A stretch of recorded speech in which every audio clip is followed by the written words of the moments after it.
պատրաստել են դեռևս Քրիստոսի ծննդից հավերք երկրորդ ամենում։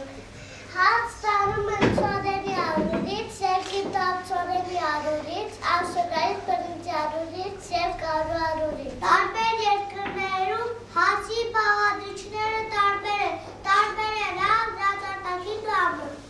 Օրինակ Իտալիայում հացը պատրաստում են աղով և զեյթունից հետո և այն անվանում են ֆոկաչե։ Հնդկաստանում հացին անվանում են չապատա և այն պատրաստում է պանրով, խոտաբույսերով և սոխով։ Հայտնի է, որ առաջին թեթխամարով հացը ստեղծել են Եգիպտացիները։ Ֆրանսիական հացը, որը կոչվում է բագետ, խոհարարները հատուկ են երկարավուն տեստվել, որպեսզի մարդիկ այն կտրելու ստանակ չօգտագործեն և կտրեն ձեռքով։ Այսպես կարելի է երկար թվարկել, սակայն ուստա կարող եք ասել, որ հացերի հացը մեր լավաշն է։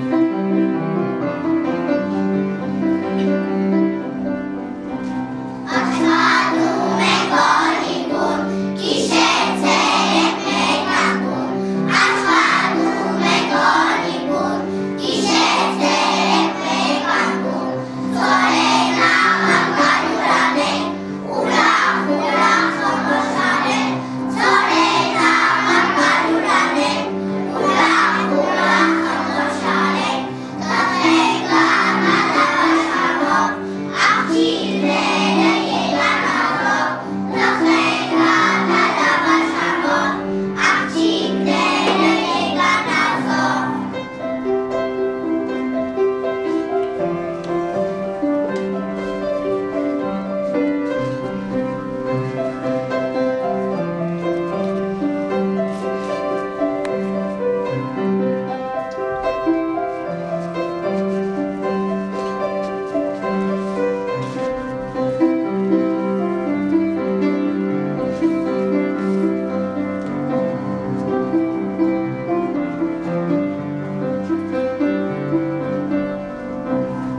Հայկական լավաշը նուր բերկար մինչև 70 սանտիմետր օվալաձև հաց է,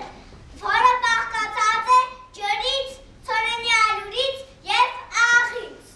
Լավաշ թխելը ամենահետաքրքիր արարողություններից մեկն է։ Խմորը պունդենալում կուզի փայտից պատրաստված գռնակով գտնվում են և դնում են փափուկ բարձի վրա, որը կոչվում է բադատ, և այնուհետև թխում են թոնրի տաք պատերի վրա։ Լավաշը աշխարհի ամենաերկար պահվող հացն է, այն կարելի է չորացնել և պահել 1 տարի, հետո թրջել սրական ջրով և օգտագործել, նրա հոտը չի կոչվում։ Հայ ժողովուրդն ունի բազմաթիվ մաղթանքներ հացեր կապված։ Քաղաքն իր հետ լինի, վեճ կտան վերջ լինի։ Հող բռնես, ոսի դառնա հացը վարդնի ես։ Տաշտել լի հաց լինի, տրնել միշտ բաց լինի։ Ըստ հայկական զրույցի, հենց մի կտոր հաց են գնում հատակին, մի հրեշտակ իջնում և կանգնում վրա, որ հանգած հացը չտրորեն։ Ինչքան հաց են կաց հատակին, այնքան է շատ հրեշտակներն են իջնում ներքև։ Դրա համար է հարկավոր է հացի ցանկացած փշուրը վերցնել հատակից։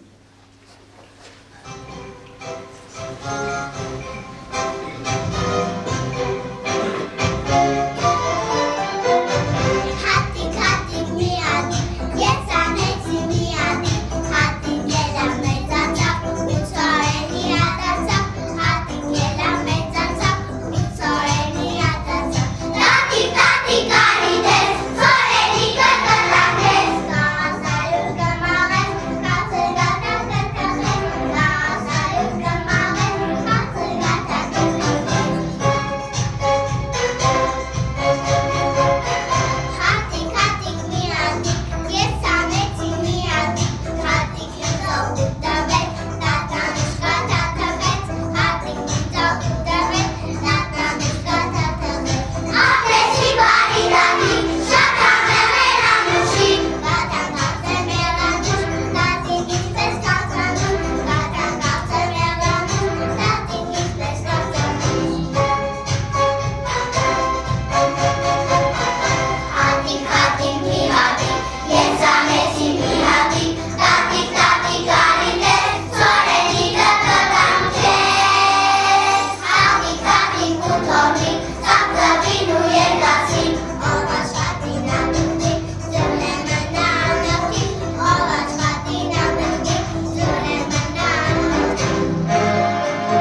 արշանում։ Մեզանում էր նա ապշը առանց հոր, որովհետև այդ կողմերով պատերազմ էր անցել, արել ու տարել էր նրա հորը, և այդ օրվանից նրան չէին տեսել։ Նա աշին մայրը տնից տուն էր գնում, հաց թխում մարդկանց համար, և մարդիկ նրան վարձատրում էին նույն հացով։